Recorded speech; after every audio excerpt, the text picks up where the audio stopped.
Selamat sore menjelang petang, di pengawal minggu ya tepatnya. Jadi kemarin itu kita ada sesi latihan, latihan bareng Kak Agus di tracknya Waringin ya, di Ramayana Sesetan. Jadi kita mencoba mencicipi track yang di teman-teman di Waringin yang digunakan untuk race kapan hari Minggu ya tepatnya. Jadi tracknya layout STO. Jadi kita main ke sana sambil latihan, juga ketemu dengan pembip di situ. Jadi sambil mencoba track. Dan pada saat itu kita menurunkan, saya dan Agus menurunkan mobil favorit BMX dengan menggunakan sasis VS, dan hasilnya tada, ya jebol. Jadi sub di sini jebol. Jadi mobil nggak siap dengan setupnya STO ya. Jadi ketika bonceng sering melewati bonceng, jadi mobil hentakannya nggak karuan sehingga menjebolkan ini. Dan akhirnya ya sasis VS kita ini, saya ini akhirnya dipensiunkan dulu. Dan juga Kak Agus yang kapan hari menurunkan FMA-nya dengan setup BMX juga jebol juga di sini. Cuma sedikit berbeda penyebabnya. Kalau ini kan sebenarnya rigid ya.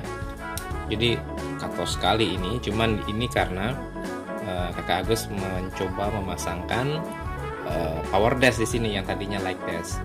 Nah, ketika dipasang power dash ya mobil nggak kontrol, dia course out, liar kemana-mana, tabrak sana tabrak sini, dan akhirnya ini jebol.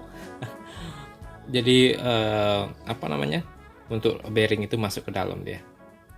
Dan dua sasis akhirnya pensiun untuk sesi latihan, sedikit menyakitkan.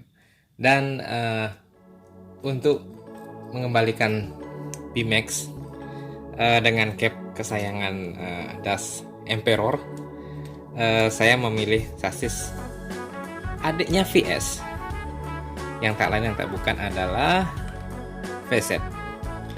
Jadi kesempatan juga menggunakan sasis VZ ya. Jadi secara layout di on off-nya itu sama, dan juga kuncian di batu juga sama. Yang berbeda adalah di bagian side-nya ini. Jadi berbeda bentuknya dengan VS ya. Seperti itu. Dan juga dari silenturnya ini jauh lebih rigid ya. Walaupun masih tekuk begini, tapi jauh lebih solid ketimbang si VS tadi.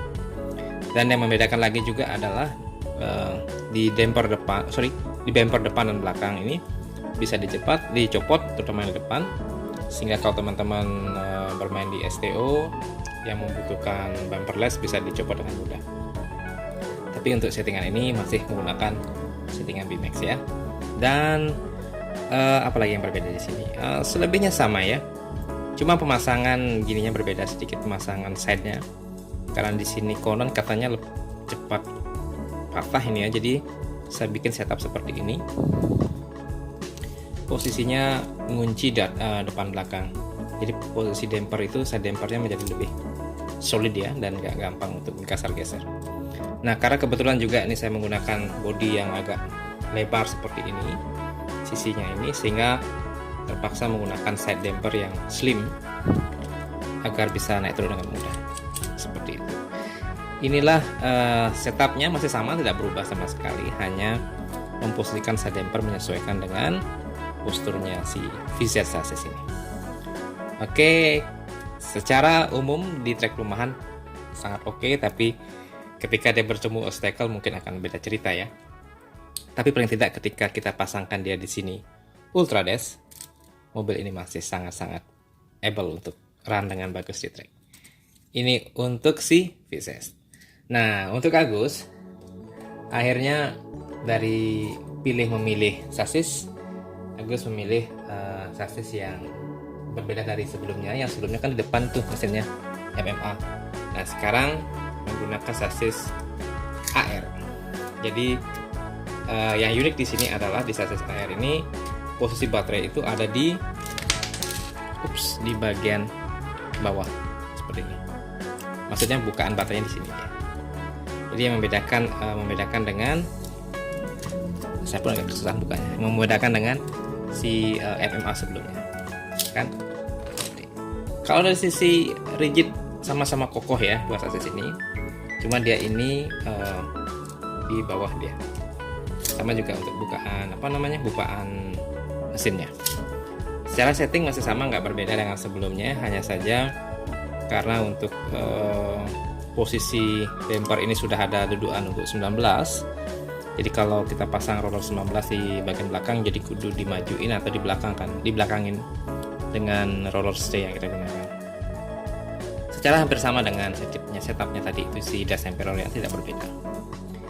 Dan ini oke di track sementara dengan angle adjuster pastinya depan sehingga membentuk sudut. Mestinya kalau digunakan untuk like dash seperti ini pun masih oke ya. Cuma nggak tahu kalau digunakan untuk yang lebih kencang lagi, karena kadang-kadang kalau terlalu rigid pun itu gampang patah juga kalau berbenturan dengan dengan dinding yang sangat keras. Tapi sementara ini yang kita setupkan untuk si mobilnya Kak Agus. Dan juga kita menggunakan body cap baru. Ya ini semalaman ya motongnya karena sudah polikarbonat.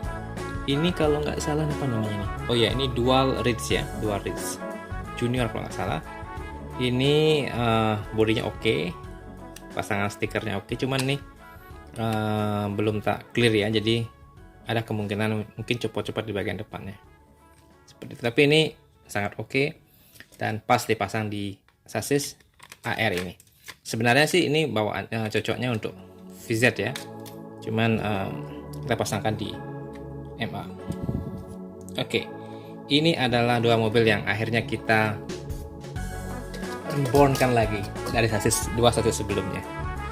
Dan juga kemarin kita sempat mencoba menurunkan, karena itu layoutnya STO ya, saya mencoba menurunkan juga STO. Ya sementara sih kemarin itu ketika coba dengan menggunakan Hyperdash itu oke, jadi masih bisa melibas sampai 3 lap itu masih bisa. Dan mungkin ketika naik sedikit ke Macdash itu yang butuh penyesuaian dan nggak sempat dapat stabilnya.